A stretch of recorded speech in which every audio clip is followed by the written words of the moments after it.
Is there something that you could always do as long as you can remember, but for some reason you stop doing it?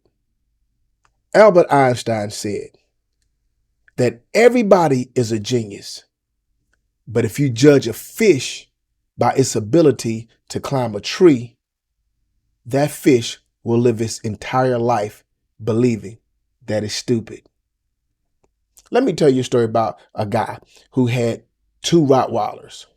One of the Rottweilers, uh, he called him Mr. Smart. He's a smart Rottweiler. That dog could sit, stay, come, fetch, roll over, bark when on command. He could do everything, beg even. And that was the smart dog. The other Rottweiler wouldn't do anything that he commanded him to do. And that dog was called dumb. Talking about those dogs, it made me think about one thing. Which one of those dogs are really the smart dog? And in my mind, I believe the smart dog is the one who does not do what the owner says in that instance. Not because I believe in being disobedient or being disrespectful, but that those dogs are really descendants of a wolf. A wolf, a predator. Dogs are by nature predators. So this big dog don't want to beg for dinner, don't have to beg for dinner. That dog is strong enough and more capable enough to eat that man if he wanted to. But you know what happened when a dog can get trained so well?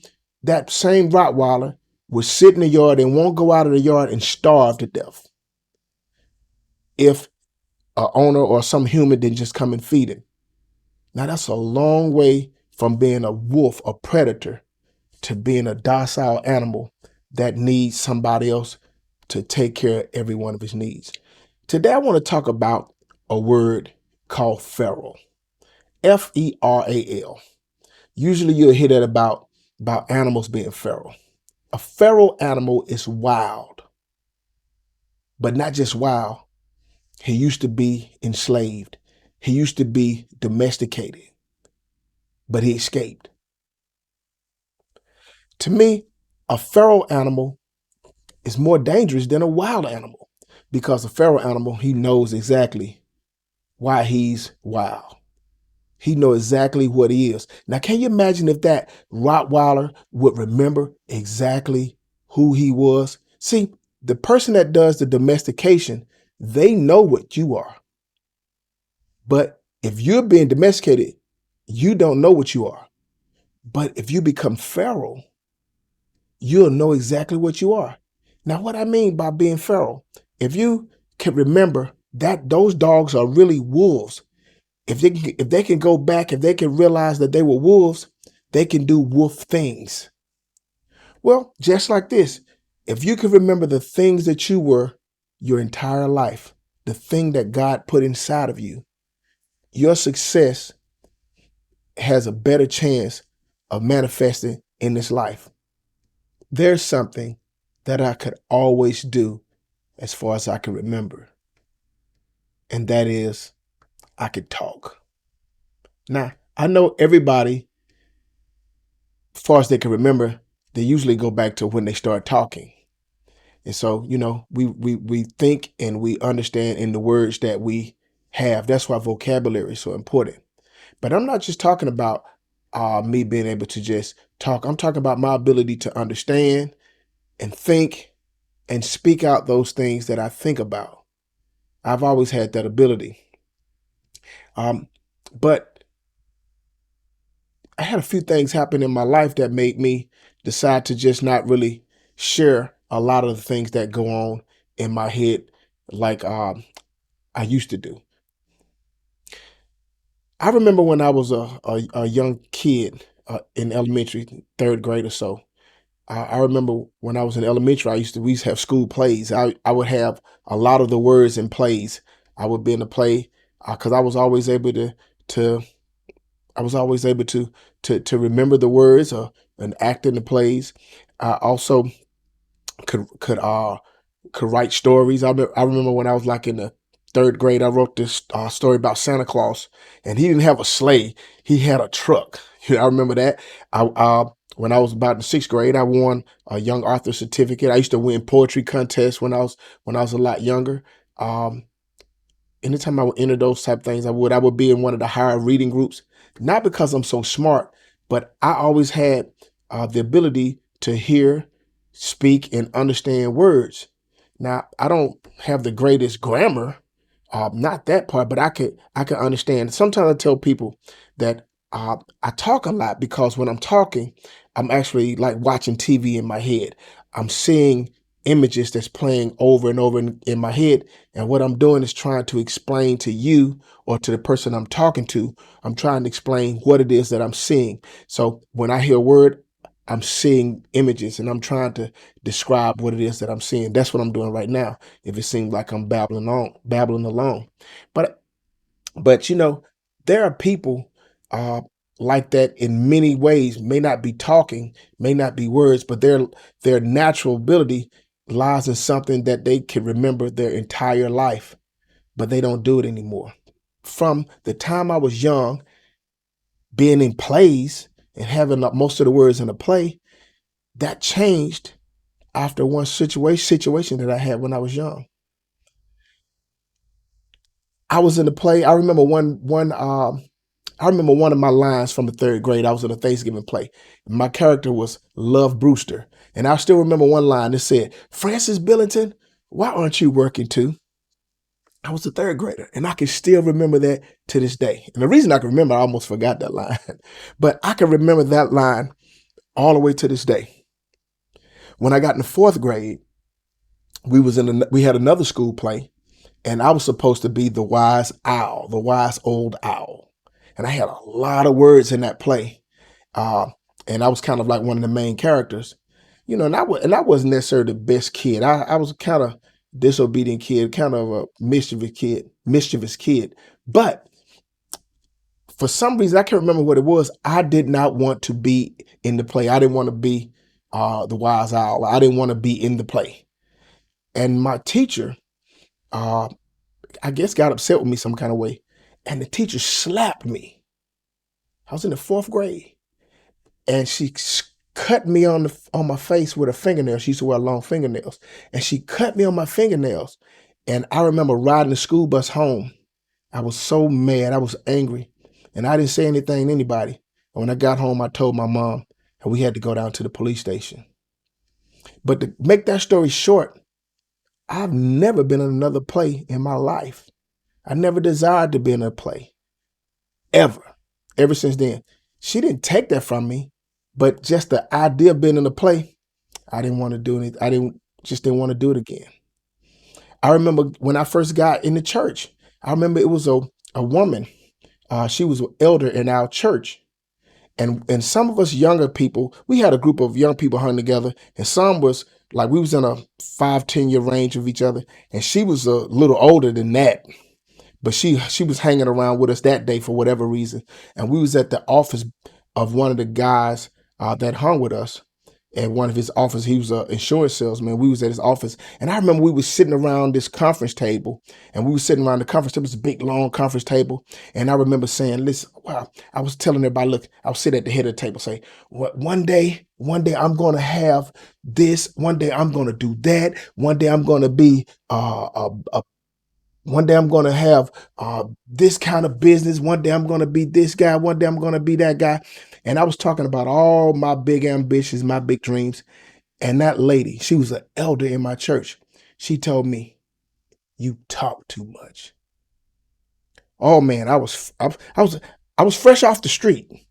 I wasn't in the church long, and I still had a little thug in me, but I wanted to be saved. But deep down, I wanted to jump over that table and put my hands on that woman. But I didn't do that. But what I did do, I shut up. Not shut up talking. I know how to talk about nothing, but I didn't talk about my dreams, my desires, my real goals. And I became very aware not to tell people my great ambitions. And I shut up for years about stuff like that to most people. But inside of my mind, I still wanted to be that, but somewhere inside of my mind, I stopped talking even on the inside of myself about what I wanted to do. Also, I did music, and it got to a point where I didn't like. I was a gospel rapper, a Christian rapper, and as I started getting a little older, I became see myself. I didn't like a lot of the way the new guys did music. I was getting a little older. I didn't like it, and but I was also starting to write songs that were more critical of the church and things that were out of place, things that needed to be corrected. But I thought these things could be corrected if we looked at them. That's why I look at stuff with a critical eye, not to tear the church down, but to help build us up, strengthen us where we're weak. And I would write songs like that. But then I got so frustrated because it seemed like nobody cared about that kind of stuff. And you know what I did? I stopped rapping. I didn't mention I used to, when I was even a kid, man, I not only just writing stories, I was writing some books and other things years ago. And but I just stopped doing those things. Sometimes I stopped rapping and writing books because I just didn't see how any of that would benefit me, my family, or anything. I couldn't see what it was going to really do. But I think some of those issues of people talking or life itself, it kind of tamed me. It kind of domesticated me. It kind of put me in a place where I stopped talking. We've all heard of Maya Angelou. She wrote she wrote I Know Why the Caged Bird Sings. And in her autobiography, she talks about how she was raped or molested or something as a young lady, and she actually shut up and stopped talking. Can you imagine if she had never started back talking? We would have never got the voice. We would have never got um, all of that insight and poetry and writings that we got from that woman. Still I rise. We would have lost that. Well, but later on I grew up and I kind of understand these things now that the lady said I talk too much, that was her limitation. The stuff I was saying was too big for her. It it wasn't too big for me. But back then I didn't know. That guy who wants that dog who wants to domesticate that dog, he wants that dog to be to do what he says so he can feel comfortable around a wolf, a predator. But you know what you do when a dog or an animal becomes feral? What you do when they become wild, a wild animal is much more dangerous too because they're not going to want to be captive again. So they'll do everything to keep from going back into captivity. So they'll kill a feral dog. If a dog start biting people or start being unruly, they'll kill him. But the reason they want to kill him, not because a dog is being a dog, it's because people want to put that dog under some type of limitation, that wolf under some type of limitation, whether it's for their use or for their amusement or for whatever their reason is. But that dog will never reach his true potential as long as he is domesticated. Now he can have a purpose and he can get something done, but all of his true potential, what he really likes to eat, what he really likes to do, how he can provide and take care of himself will be missed because he's been domesticated. He's been tamed.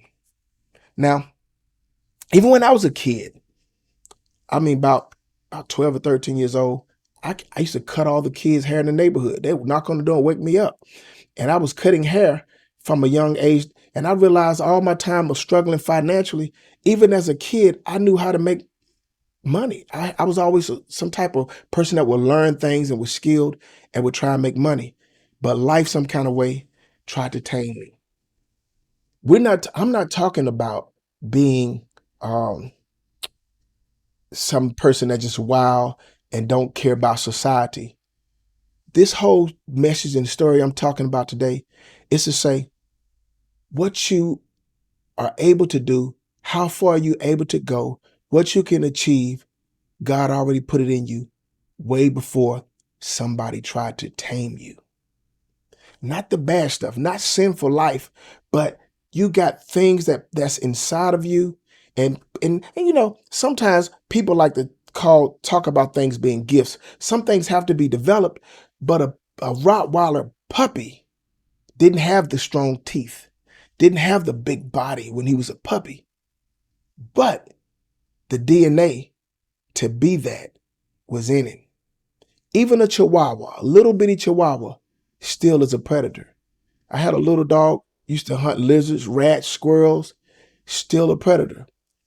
I think it's criminal to take somebody's core nature. I had a dog, that same little dog. I had to break that dog's will to change her true nature. And I said to myself, I would never do that to another dog again as long as I live. I want that dog to be be all that it can be. That dog would be happier. You will be happier when you get to your core person. And I'm not talking about sinful, wrong things. I'm talking about the things that's in you that will make you great. So get back to being feral.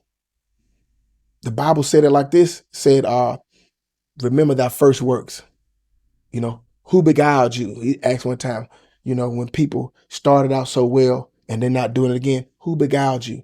It's, you know, Israel, they were not slaves in Egypt. They didn't start that way. They had a promise before they were enslaved in Egypt. They escaped Egypt and they was heading for a promised land. So these people were not trying to be captive. They could not realize and actualize the promises in their life just by being totally just domesticated. Slaves in America, if they ever learned, they didn't want them to learn how to read because they say, well, an educated slave is not a good slave.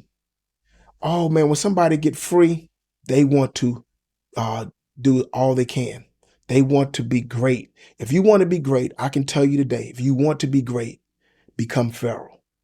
Become feral. Feral is you used to be domesticated. The thing that you really are has been suppressed. But you've come out, you've escaped that suppression. So I tell you right now, resist the suppression of your true identity, your true gifts, your true talents, your true dreams, your true ability. So don't stop talking. Your stop talking may be building something, inventing something, writing something, saying something, acting, starting a business, whatever it is. Don't stop talking. You're not stupid. Don't let the world judge you as a fish as being dumb because you can't climb a tree. I'm Marcus V. Brown, and I want you to go out there and live your best life. Become feral.